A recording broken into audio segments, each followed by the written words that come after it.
Okay, and welcome to another episode of Cyber the podcast. Really pleased today to be joined by Itamar Golan, who is the co-founder and CEO over at Prompt Security. Itamar, great to have you on. How are you? Hello, my pleasure to be here. Thanks for inviting me, Stefan. You're welcome. You're welcome. You're over in Israel at the moment, aren't you? In Tel Aviv. Most of the time I'm on planes, to speak frankly, but as we speak, yeah, I'm in the prompt offices in Tel Aviv. Very nice. Well, the way I like to start the podcast, Itamar, is essentially rewind the clock. Can you explain to the audience how you got into cybersecurity? Yes, definitely. Um, as a child, and I'm going way backwards. As a child, I really loved mathematics, which is not that common for a child. I found it fascinating, and I started my bachelor's in mathematics in the university during high school. Um, and then I recruited to A200, which is like the special intelligence unit in the IDF, which is heavily obsessed with cybersecurity among some other areas. A beautiful, I would say, university for entrepreneurs, especially in the cybersecurity space. And that's why, by the way, you see a lot of good cybersecurity companies coming out of Israel because of that, uh, you know, uh, very dynamic and practical school we are all having when we are 18. I found myself super young. I was like 20.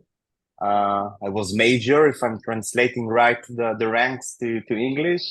And I led eventually more than 100 people under me, like in four different groups when I was only 20. It's insane. It's nothing you can see in the market. Imagine that like a VP in JP Morgan, I don't know, is managing something like that and is usually 40, 50 years old with a lot of experience and I had nothing. But it makes you learn very fast, both, by the way, the technical aspects and also the managerial, the soft skills, uh, to remain calm under stress, things like that. So Mhm. that's when I started to play with cybersecurity. Yeah, that's cool. How did you get into a position of leading 100 people team in that unit, which is at high regard, right, at the age of 20? That's insane. Because if you use the analogy to JP Morgan, that is just never happening. As you agreed, it's going to be someone in their 40s or 50s that will take up that position. Um, so one of the advantages in or army oriented organizations that they cannot look for a good VP R&D or something like that from other organization. They have one choice. They need to find the ideal one among the juniors in the team and to promote him, to give him a chance. It's a very organic DNA nature of organization. So I found myself a little bit more ambitious probably than others, a little bit more obsessed with work, with a lot of visions and dreams of what I wanted to achieve. And most importantly, I was smart, but I'm not sure I was the smartest. And I had good ideas, but I'm not sure they were the most brilliant. But I think I wanted it more than anyone.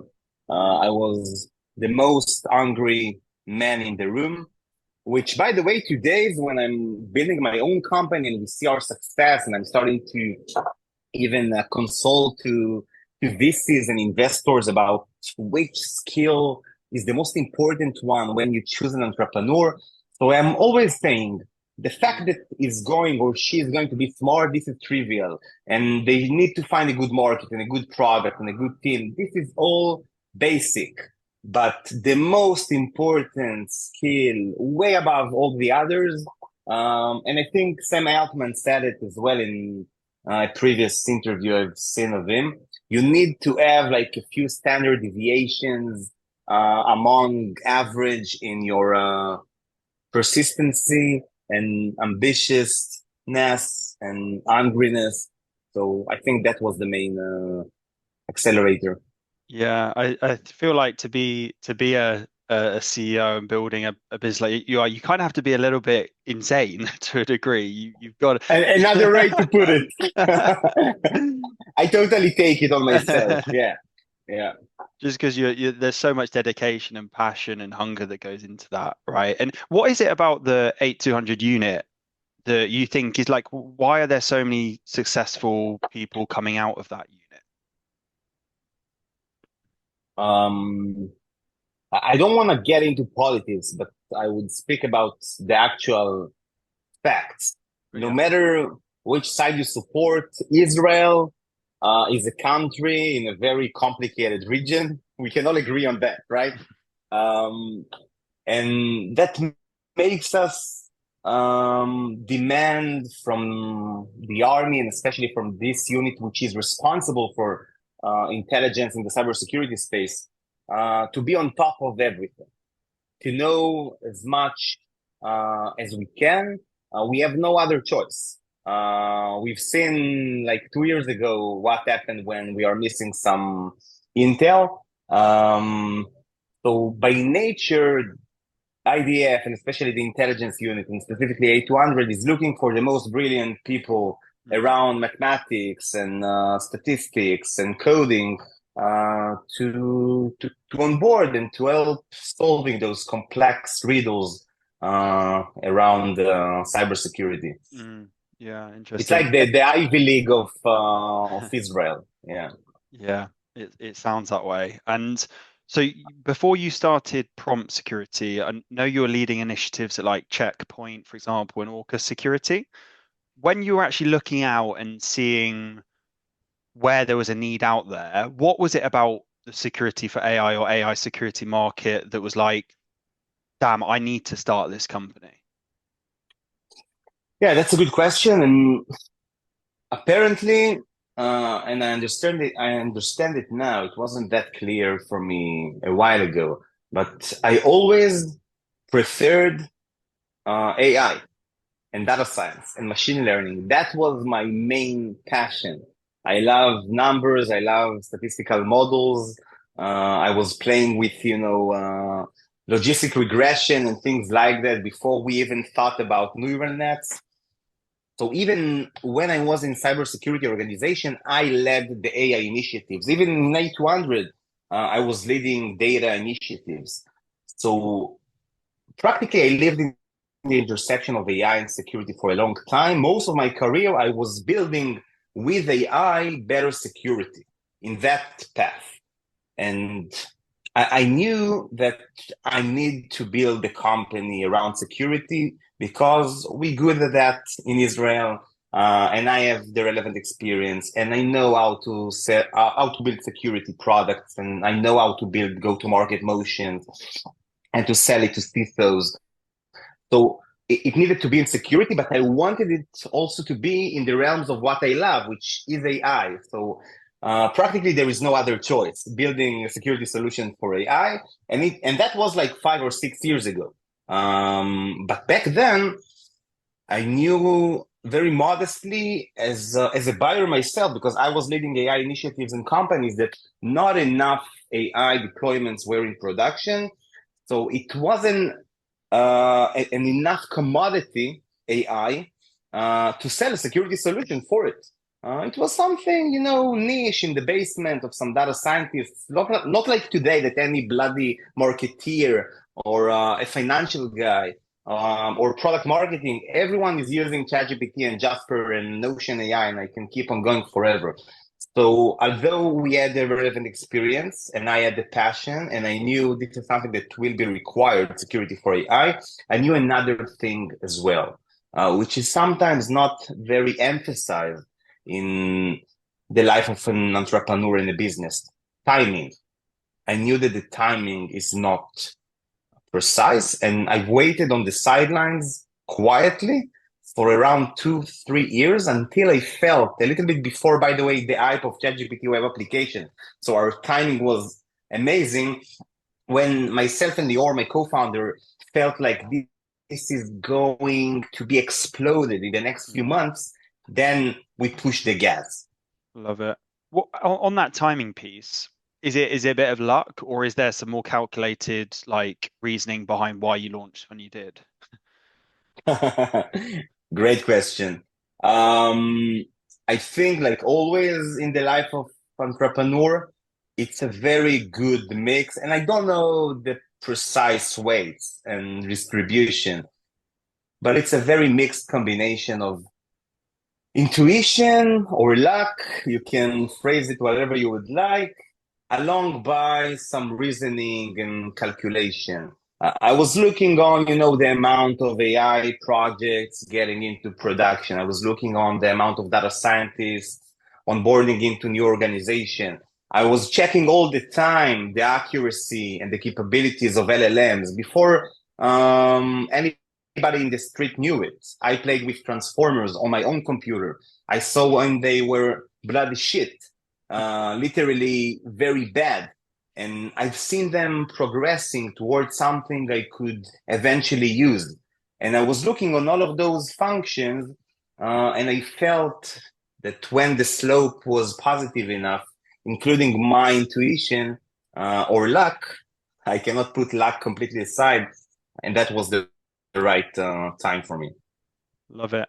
Very exciting. And so, for those that don't know, they would know already, but you guys operate in the security for AI space. So there's a number of No kidding. so there's a number of vendors, like I see anyway, and when I speak to VCs, it's like just hot, right? There's so many popping up. What is it that about you guys that makes you maybe slightly different from some of the others that are popping up in the market? Yeah. First of all, I love competition. It makes me being more ambitious and to want it more. I think if I wasn't in the cybersecurity space, I was going to Formula One. I love it when I'm in a POC. Literally, you can ask my team, especially my go-to-market team. The most exciting time for me in the company is when we are in a bake-off, in a POC versus one of our competitors, Lasso, AIM, Harmonic, Protect. I can mention them forever. And when we win them, that's the most exciting part for me because it's one thing to build something in the dark, in a vacuum, and to sell it to somebody who really didn't have another option. And it's really different than being the best in terms of execution, in terms of product, in terms of the sale process. So it's a mix of everything. I think that today, what makes us really unique, and first of all, it derives from the fact that we are the only team that is really built from AI experts and cybersecurity experts. All the other team are one of them. You can check my words afterwards. Either security teams going into security for AI or AI experts going into security for AI. So that's one. Second, both me and Lior literally built high-scale security solution being sold in millions of dollars ACV deals, both in Checkpoint and Orca. So that really helped us. Third, we had an amazing team beyond the founding team, like literally the first core developers and things like that. People from NVIDIA and F5 and Checkpoint, the right companies for our cause. And we had very clear vision. We didn't want to build a browser plugin for Shadow AI only, like some of my competitors. We didn't want to build only prompt injection protection like some other competitors. We knew that AI is big enough in order to convince the CISO in 6 or 12 months that he needs Wiz for AI that will solve 80%, 90% of his needs around data privacy, around security, around compliance for AI. And we are going to be that platform from day one. And a lot of VCs told me, Itamar, there is no chance you're going to build it with the serious seed money. You need to start somewhere. And we had our wedge and we had our path and we had our plan but from day one, architectural wise and DNA wise, we built a company that is going on the old package. I want to solve all of your issues around runtime for security for AI. And that comprehensive offering is something that helped us immensely. Um, along by, building the right brand and thought leadership. I don't want to speak too much, but one thing that I found very, very beneficial is the fact that I'm investing a lot of my time, like in the last 5 years, in social media, in LinkedIn, in Twitter, not only being out there, but trying to give some real content about security, about AI. And as an artifact, I kind of built our community of people which are really obsessed with the domains that we are addressing. And that helped us to, stay a few miles beyond the noise. Yeah, super interesting. And like, so it's still obviously super early in the grand scheme of things with security for AI and Gen AI. So is a lot of your work from a go-to-market perspective still educating around the security concerns? Definitely, it's part of it, but at the beginning, it was all of it. It was all awareness, and we were part of the co-authors of OWASP Top 10 for LLM, and we needed to pitch why security for AI solution is even needed and why DLP and WAF is not enough. It was the whole thing. Today, we see the fruits of it. And many companies already have a dedicated function which is addressing security for AI. They understand why their current portfolio of incumbent tools are not sufficient. So it's trending from only awareness to, yeah, both awareness and content, etc., but also trying to simply sell better than others, make the onboarding easier, make your team support, your customer success better. So it's shifting like any technology from inception towards something that is already running. It's exciting. And from the conversation, like whilst we're here, like the conversations that you're having, it sounds like you're super ingrained in the AI and security ecosystem and cyber. Um, what are you seeing in like 2025 then? Because I read a lot of articles around this topic, and it seems like enterprise adoption is gonna massively increase and continue. Is that what you're hearing and seeing for 2025? Yeah, yeah, definitely. So first of all, around competition, we started a lot of companies, like 20, 30 around the world. Some of them didn't raise the seed. Some of them now didn't raise or wouldn't raise the A round. I think it is converging to a pool of companies which are offering something unique and better. Mhm. And the market now is ready. I'm telling my team all the time, go get it. The market is ready. We now just closed in 1 month two deals which are only those two are bigger than anything I've seen in one of my competitors or even in companies I've met in the past. This was something unique. Also in Checkpoint and Orca, this wasn't something that we were closing on a monthly basis. So it feels like the market is completely ready for it. And I'm seeing budget lines for 2025 not reallocating budgets from DLP or from endpoint security, dedicated budget lines for AI securities with RFPs, the whole process. It's becoming like the next, CSPM or endpoint security, a complete real category. And by the way, even Gartner, which are usually dancing with those motions, they act much faster than I've ever seen.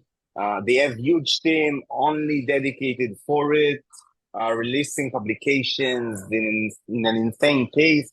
So people understand there is a very unique and new category being invented in front of our eyes here. Yeah, the new budget line thing is super exciting to see, right? As you say, it's not just shifting budgets, potentially new budgets opening up specifically for security for AI. So I think that, or to me, it sounds like anyway, that's definitely trending in a really good direction for you guys, which is great. In terms of, let's stay on prompt, because there's a lot of good things that have happened for you guys recently. It's like congrats on the two big deals, but Series A as well. Talk us around the Series A and congrats to you and the team. It's awesome. Thank you, first of all. You work really hard 24/7. You don't have enough time to celebrate and to enjoy it. So once in a while, it's good to really stop and and embrace it and appreciate it. So first of all, thank you. Yeah, we had a pretty good year. As the market matured and our product was the best out there. We started to close like a few huge logos we all aware of. Some of them you can find in the website. Um, and yeah, it became that this is a real business that is going really far, and with huge, ambitious to conquer the market, and to become the new big thing around AI, which is only getting bigger. Yes, so fantastic year around the A round. Now we have more resources to fuel our efforts around both R&D and product, of course, but also go to market, mostly in the States. Already have a pretty big team over there of reps and channels and alliances. I think it's part of the game. And yeah, we keep on growing and winning, hopefully. Yeah, it's exciting. One point you mentioned earlier, it sounds like you've been able to attract talent from like previous companies, Checkpoint, but also others that you mentioned. Like, how are you going about that piece? Because it seems like that's super tricky for an early stage startup, right? How are you getting people or folks to buy into to prompt and what you guys are doing? Yeah, that's a good question, and reply that way. Of course, it's a mix of, compensations and options and, conditions in the office if we have enough tastes of ice cream and things like that. But that's pretty negligible. That's on the side. At the end of the day, when you would like to attract the best talent out there, they need to look at your eyes. And I'm still, although we are more than 30 people, I'm still interviewing any one of the folks which are joining our team. Mm, Uh, I'm seeing them and I'm convincing them that our vision is insanely important mm, and insanely interesting. And they are going to join a rocket ship that is growing and succeeding and is selling and is building a new category, which for a lot of people is much more exciting than being, another developer in a huge corporate when they are responsible for a very small and niche area. mm, Here, the people which are, ambitious and smart and talented, they can do whatever they want. They can practice AI one day and LLMs afterwards, and then some DevOps and Kubernetes and cloud and servers and front end. It's like the perfect playground for anybody. Security AI, mm, which more terminologies do you need? And of course, they have a huge belief in our vision, which is combined and accompanied with future compensation. mm. Um, Yeah, I love it. I love the fact that you still jump in on interviews. I know you're still like relatively small and growing, but I think that's a big thing because it sounds like the vision has been created by you and your founding team, right? So where you're so passionate about translating that, I think it's really key to attracting great talent. So it's great to hear that you still get involved in that. Um, and to wrap this up, it's been a pleasure speaking with you, by the way. I guess my last question to finish is you've been building Prompt for the last few years now. What's the biggest learning over that time you look back now? Or is there something that you would do differently or just a key learning now that you're like, yeah, damn, I would have done that slightly differently, or something you just picked up on over that journey? Good question. Too many lessons.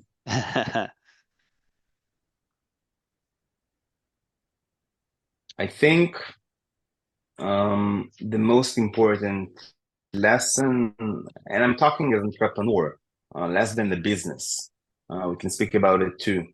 Um, you need to really understand that this is a marathon.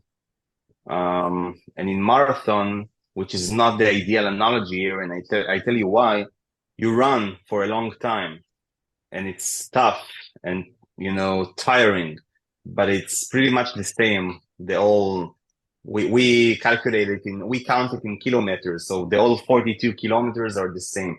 Of course, you internally are changing, and your biology and chemistry is changing through the marathon. But the outer environment is remaining pretty much the same. When you're an entrepreneur, all the time something is changing. All the time, as a CEO, you meet obstacles and challenges and issues and problems. I counted once and I've seen that in around 95% of the time, somebody is entering my room, it's with something negative. I can count on my two bare hands the amount of times people went into my room and told me, we closed 1 million deal. Itamar, our production is so cheap right now. Or I don't know, some other positive news. So you need to have that um, internal consistency and belief and persistency to the cause, to the dream, to the vision, and not look in a very granular and micro daily focus.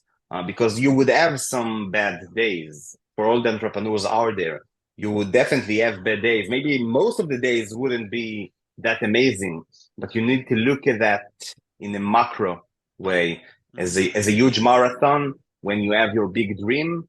And the waves would be going up and down towards through this journey. And this is something which is very trivial to say, but I think in the moment I really embraced it and understood it, then I found myself mentally in another level to win this battle.